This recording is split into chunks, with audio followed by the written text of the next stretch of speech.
Hi, welcome to the week 3 lecture.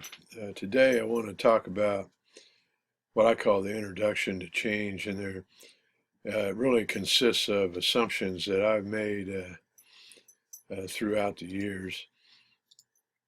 I'll start off with here, if you look at this word cloud for a second, and what words jump out at you. I mean, obviously, assumptions, change, organizations are there, but what other words kind of jump out? And it kind of, there's what this word cloud does. It takes everything that I'm about to talk about and puts it all into one visual map and shows the connections. And so I kind of like it. It's a kind of a neat way to start. The model in the upper left-hand corner is my model. It's one that I use. It's an implementation model that I often use when I'm implementing change. To start off with, I might say organizations they're dynamic or they're nonlinear. The whole is greater than the sum of its parts, and when it comes to change, many events and outcomes are unpredictable. In other words, things happen. You just can't predict everything that's going to happen. So, in the old days, we used to plan things out kind of in a linear fashion and then try to make it happen. And nowadays we realize that won't work, so we have to use a different approach.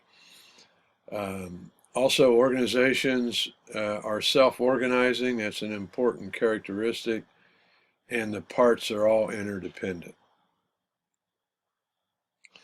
So the interdependency is multi-directional. In other words, if we affect one part of the organization, we're going to affect other parts as well.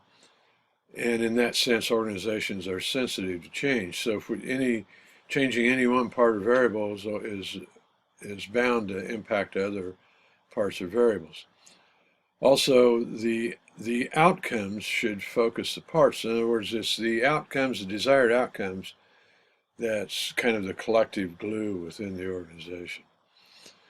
I always like this notion of good people in bad systems. You know, a lot of times I think leaders are too quick to blame the individuals or the people, when in fact most of the time there's systemic problems, and conflicts in relationships are most often caused by variables such as purpose, rules, structure. Uh, uh, Probably roles is the number one source for conflict. And I might say also that people play the conflict out through their own personalities, and that's what we tend to focus on when we really should be focused on the system. People are constantly changing. People change to achieve desired results. Sometimes they change for a purpose. They also change to avoid undesired consequences, so they move towards and away. And it's a different combination in every individual, and often is worth discovering what motivates you. Also, a very important assumption I make is that people commit to change that they organize. So I try to set up change where people can organize it as much as possible, because they will commit to what they organize. So in organizations, employees tend to be self-organizing, and they organize the work. In other words, if you went into any office area where you work and you look at the people, the way they go about doing the work, they organize. And they're committed to how they did that. So in order for organizations to be productive, self-organization needs to be guided by requirements and boundaries. In other words, it can't initially be unbounded, because what happens is we lose the desired results. Now, over time, requirements and boundaries can be reduced until ultimately it becomes unbounded, but the people have to be highly committed to the organizational goals.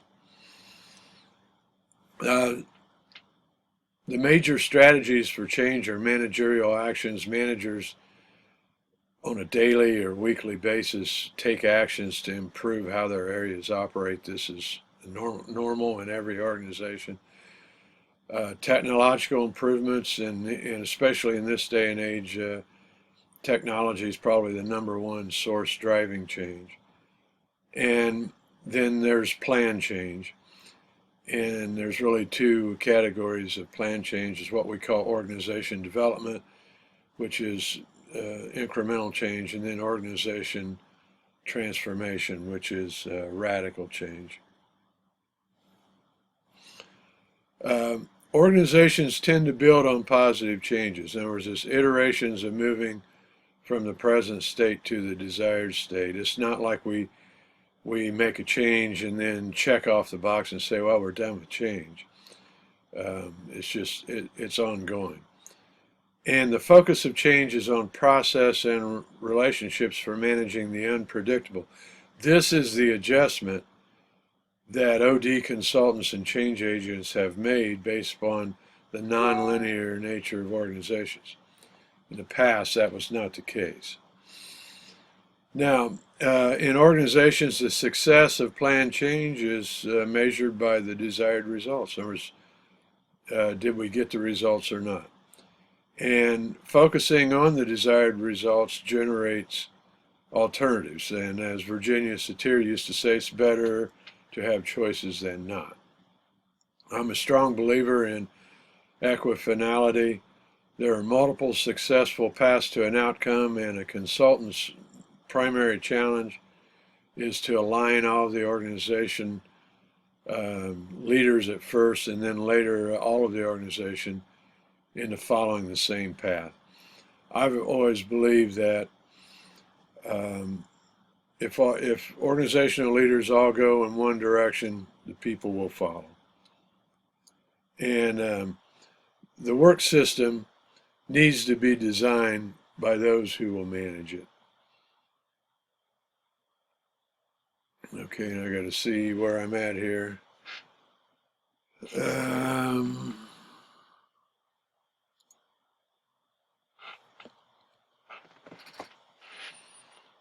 Okay, hopefully I'll get one of these to change. Okay, there we go. Intuition alone tends to overestimate the importance of the individual in the interaction. This is a quote that came from Hackman and Odom in their work on work redesign. And basically what the meaning of that sentence is that managers often overlook the importance of the system, and so they really should be looking at the system first. Change needs to be data-driven. That's also part of an evidence-based approach. In systems thinking, every organization has a containing system, and it also has subsystems. And typically it is useful to examine three levels of systems. And the reason for this is the containing system holds the source of the purpose. And then the subsystems are the interdependent parts. I've also learned that changing key leaders in the middle of a change will cause the change to either stop, backtrack, or become more complex. In other words, it can't be ignored. You have to deal with it. Also, active resistance in leadership leads to failure, and that includes middle management. And then ignoring critical segments of the organization leads to failure because of the interdependency of parts. Now, this is a model, developed this model, it's probably been 25 years ago now, but it's still, I think it's still relevant. And re-engineering is a good example, but and the reason we picked re-engineering is because in the spirit of the work of Hammer, a lot of re-engineering was dictated change. And so you could replace re-engineering with dictated change. When viewed as a linear change process, It has a tendency to focus on the technical side of change and rapid implementation. So what they do, they dictate the change, trying to rapidly get to a desired state. And a lot of synchronous manufacturing events went this way. Now, what actually happened, though, they push back, the people in the organization push back because this dictated change is, they're not committed to the dictated change. It often pushes them beyond their comfort zone. So there would be a labor dispute, and this would very predictable in unionized organizations. And then what they would actually do, they would push back and they would regress to the previous state, in some cases even less than the previous state. They'd push back farther. So there would be decreased efficiency and there'd be adversarial attitudes, and then you're faced with implementing change a second time, only with adversarial attitudes, which made it even worse. And so the whole idea was, if you engage people in the change, and not only that, empower them where possible for self-organization, you may not go 100% to the desired state, but you'll go 100% to at least the edge of their comfort zone, and then you reset your goals. In other words, that becomes the new present state. You set a new future state, and by doing that, you're actually reaching the desired outcome much quicker than if you try to dictate it all in one move without having organizational commitment.